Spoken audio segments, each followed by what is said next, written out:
આજે આપણે બનાવીશું ઉકડીચે મોદક. એક પેન લેશું, એ પેનમાં થોડું ઘી નાખીશું અને આ બને ત્યાં સુધી નોનસ્ટિકમાં જ બનાવજો તો તમારું પૂરણ ખરાબ નહીં થશે, સારું એવું થશે. અને નહીં હોય તો તમે સાદી કોઈ પણ પેણીમાં લોહીમાં બનાવી શકો છો. ત્યાર પછી આપણે એક વાટકી કોપરાનું ખમણ લેવાનું છે અને આપણે લીલા નાળિયેરનું જ ખમણ લેવાનું છે. એનાથી આ સરસ બને છે ઉકડીચે મોદક. અને જો તમારી પાસે નહીં હોય લીલું નાળિયેર તો તમે સૂકું નાળિયેરનું ખમણ પણ લઈ શકો છો. પણ સારા રિઝલ્ટ માટે તમે લીલા નાળિયેરનું કોપરું લેશો તો સરસ રિઝલ્ટ આવશે. આવી રીતે ધીરે ધીરે એને ગેસ એકદમ સ્લો રાખવાનો છે. ધીમે ધીમે શેકાશે એટલે એની એક અલગ સુગંધ આવશે અને એ સુગંધ આવે તે એટલી વાર આપણે આ બધું થતાં લગભગ 5 મિનિટ થાય છે આપણને પૂરણ બનાવતા. ત્યાર પછી આપણે એની અંદર 1 ચમચી ખસખસ નાખશું અને આ તદ્દન ઓપ્શનલ છે. આ સ્ટેજ પર તમે ચાહો તો ઇલચીનો ભૂકો નાખી શકો છો અને ડ્રાયફ્રૂટ પણ નાખી શકો છો. પણ આ ઉકડીચે મોદક આવી રીતે જ બનાવે છે, ટ્રેડિશનલી મેં રીતે આ બનાવ્યા છે.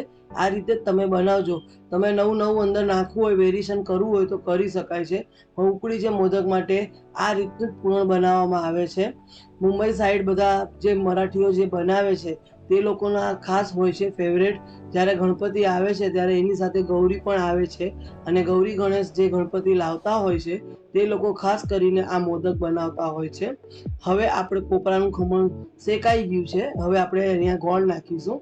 અહીં મેં દેશી ગોળ લીધો છે. તમે ચાહો તો કોલ્હાપુરી ગોળ લઈ શકો છો, તમારી પાસે દેશી ગોળ નહીં હોય તો. પણ આમાં ખાલી ગોળ જ લેવાનો છે, ખાંડ કે સાકર નથી લેવાનું. કારણ કે આ મોદક આવી રીતે જ બને છે, ટ્રેડિશનલી આ રીતે જ બને છે અને હું આ રીતે જ વર્ષોથી બનાવું છું. એટલે તમે આ રીતે બનાવજો ચોક્કસથી અને કેવા બન્યા મને કોમેન્ટમાં જણાવજો. હવે આપણો ગોળ બી પીગળી ગયો છે અને આપણે જે કોપરું નાખ્યું હતું તેમાંથી પણ આપણે ઘી છૂટ્યું છે. આપણે જે ઘી નાખ્યું છે તે પણ છૂટી ગયું છે. હવે આપણે તમે જોવો છો કે આપણું પૂરણ એકદમ સરસ તૈયાર થઈ ગયું છે. આને થોડું ઠંડુ થવા દેવું પડશે. જરા થોડું ઢીલું છે, જરા ઠંડુ થશે એટલે એ થોડું કડક થઈ જશે અને આપણા મોદકમાં ભરાશે. હવે આપણે આ સ્ટેજ પર ગેસ બંધ કરી દેવાનો છે અને થોડી વાર એને પેનમાં હલાવવાનું છે અને આપણે એને ઠંડુ કરી લેવાનું છે. હવે ત્યાર પછી આપણે એનું ઉપરનું પડ બનાવીશું. તેના માટે નાખીશું આપણે 1 ચમચી ઘી અને 1 બાઉલ પાણી અને 1 બાઉલ દૂધ. જ્યારે આપણે 1 બાઉલ ચોખાનો લોટ લેતા હોય છે તેનું આ માપ છે. 1 ચમચી ઘી, 1 બાઉલ પાણી અને 1 બાઉલ દૂધ. એકલું પાણીમાં નથી બનાવવાનું અને એકલું દૂધમાં પણ નથી બનાવવાનું. દૂધ પાણી મિક્સ લઈને જ બનાવવાનું છે. ઘણા લોકો આની અંદર ચપટી મીઠું નાખે છે, પણ તમે જ્યારે મીઠું નાખશો તો તમે એમાં ધ્યાન નહીં રાખો અને એને તમે સતત હલાવતા નહીં રહેશો તો તમારું દૂધ ફાટી જશે. એટલે મેં આમાં દૂધ નથી નાખ્યું કારણ કે મને એ ટેસ્ટ ભાવતો નથી અમારા ઘરમાં. હવે આપણે આની અંદર 1 બાઉલ ચોખાનો લોટ નાખીશું. નોર્મલ જે આપણે ખીચું બનાવતા હોય છે એ રીતનો જ ચોખાનો લોટ છે અને એ જ નાખવાનો છે. જો તમે હવે આપણું પાણી ગરમ થાય એટલે આપણે ધીમે ધીમે દૂધ પાણી ગરમ થાય એટલે આવી રીતે ધીમે ધીમે પહેલાં આપણે 2-3 ચમચી લોટ નાખવાનો અને એના લમ્સ નહીં પડે એ ખાસ ધ્યાન રાખવાનો.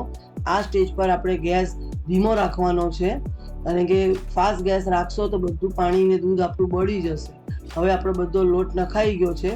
ધીરે ધીરે આને હલાવી લેવાનું છે અને હલાવ્યા પછી એને આપણે 10-15 મિનિટ રેસ્ટ આપીશું. અંદર જ સિજાવા દેવાનું છે અને ગેસ બંધ કરી દેવાનો છે.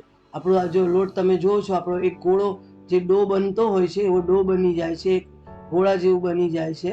હવે આ સ્ટેજ પર આપણે ગેસ બંધ કરી દેવાનો છે અને એને ઢાંકીને 10 મિનિટ આપણે એને લોટને સિજાવા દેવાનો. હવે 10 મિનિટ પછી આપણો લોટ સિજાઈ ગયો છે અને હવે આપણે આવી રીતે એક થાળીમાં કાઢી લેવાનો છે. અત્યારે હજી જરા ગરમ છે એટલે આપણાથી હાથથી નહીં થાય. એટલે આ રીતની એક વાડકી લેવાની છે અને આને લોટને આપણે એકદમ મસળી લેવાનો ને એકદમ સ્મૂથ કરી લેવાનો છે. કારણ કે આપણે જેટલું એને મસળશું અને જેટલું સ્મૂથ કરશું તો આપણા મોદક ફાટશે નહીં. જ્યારે આપણે એને મોદક માટે નાની નાની પૂરી જેવું બનાવશું હથેળીથી ત્યારે એ ફાટી જવાની, કિનારી ફાટી જવાનો ડર રહે છે. એટલે આપણે એને જો આપણી આવી વાડકીમાં થોડું ઘી લગાડી લેવાનું છે અને આ બધું આપણે ઘીમાં જ કરવાનું છે. આમાં કોઈ પણ તેલનો ઉપયોગ નથી કરવાનો, એ ખાસ ધ્યાન રાખજો. જો હવે ધીરે ધીરે લોટ પણ ઠંડો થવા આવ્યો છે અને વાડકીથી આપણે કરીએ છીએ એટલે આપણને હાથે ગરમ પણ નહીં લાગશે. હવે લોટ આપણો ઠંડો થઈ ગયો છે, આપણે હાથથી હેન્ડલ કરી શકીએ એ રીતનો આપણો લોટ થઈ ગયો છે. હવે આપણે એને હાથથી મસળી લેવાનો છે. હથેળીનો ઉપયોગ કરીને આપણે એને મસળવાનો છે. તમે ધીરે ધીરે આવી રીતે મસળશો, લોટ જેમ જેમ ઠંડો થશે તેમ તેમ એકદમ સ્મૂથ થવા માંડશે. થોડી 2-3 સેકન્ડ કરવાનું. જો આપણો લોટ જેમ સ્મૂથ થાય ને આપણે પછી એને લુઓ બનાવીને જોવાનું કે આપણો લોટ ફાટતો તો નથી ને, એ કરીને જોવાનું. ફરીથી ફાટતો હોય તો ફરીથી 2 મિનિટ આપણે એને મસળવાનો. જો તમે જોવો છો હવે મારો લોટ જરા પણ ફાટતો નથી. આવી જ રીતે આપણે એને એકદમ સ્મૂથ ડો બનાવી દેવાનો છે અને મોદક માટે તૈયારી કરવાની છે. ત્યાં સુધી આપણું પૂરણ પણ ઠંડુ થઈ ગયું હોય છે, તો તેના આવી રીતે નાના નાના ગોળા બનાવી લેવાના છે. મેં જેટલું પૂરણ બનાવ્યું છે એમાંથી 8થી 10-12 જેવા મોદક બને છે, પણ તમને બતાવવા માટે મેં આટલું લીધું છે. તમે વિડીયોમાં જોઈ શકો છો. હવે આપણે આ રીતનું એક મોદકનું મોલ મળે છે બજારમાં, એકદમ આસાનીથી માર્કેટમાં મળી જાય છે. અત્યારે ગણપતિ આવ્યા છે એ માટે. હવે આ રીતે આપણે એને બનાવી લેવાની છે પૂરી. જો તમે જોવો છો મારી કિનારી ફાટતી નથી. હવે એને ઘી લગાડીને આવી નાની નાની થેપલી જેવી બનાવીને આપણે એને મોલમાં મૂકી દેવાનું છે. તમને જે રીતે ફાવતું હોય તમારે અનુકૂળતા પ્રમાણે તમારા નાના મોટા જેવા મોદક તમારે બનાવવા હોય એવા તમે બનાવી શકો છો. મારી પાસે આ રીતનું મોલ છે એટલે મેં આ રીતે બનાવ્યું છે. હવે એને આ રીતે બંધ કરીને બધો લોટ આજુબાજુ કિનારી પર આવી જાય એ રીતે આપણે અંદર એક આંગળીથી મદદથી આપણે વધારાનો લોટ બહાર કાઢી લેવાનો છે અને આંગળીની મદદથી એ મોદકમાં આપણે પૂરણ ભરવા માટે જગ્યા કરી લેવાની છે. તમે જોવો છો, હું તમને બતાવું છું એ રીતે. હવે આજે આપણે નાના નાના બોલ્સ બનાવ્યા હતા તે આની અંદર નાખવાના છે. વધારે લાગે તો આપણે કાઢી શકીએ છીએ એને. અને ત્યાર પછી આંગળીની મદદથી આપણે આવી રીતે પૂરણ અંદર ભરી લેવાનું છે અને પછી આને લોટની મદદથી આપણે આને સીલ કરી દેવાનું છે. જો તમે જોઈ શકો છો કે હું કઈ રીતે બનાવું છું. આ રીતે બનાવશો તો તમારા મોદક એકદમ સરસ બનશે, શેપમાં પણ અને ખાવામાં પણ. તમને મારો આ વિડીયો ગમતો હોય, મારી રેસીપી ગમતી હોય તો લાઈક કરજો, શેર કરજો, સબસ્ક્રાઈબ કરજો અને કોમેન્ટ કરજો. જો તમે જોશો ધીરે રહીને આને ખોલવાનું. તમે પહેલી બીજી વાર બનાવતા હોય તો જરા વાર લાગશે અને આ રીતે આપણા મોદક બને છે. જો તમે જોઈ શકો છો આપણા કેવા સરસ મોદક બન્યા છે.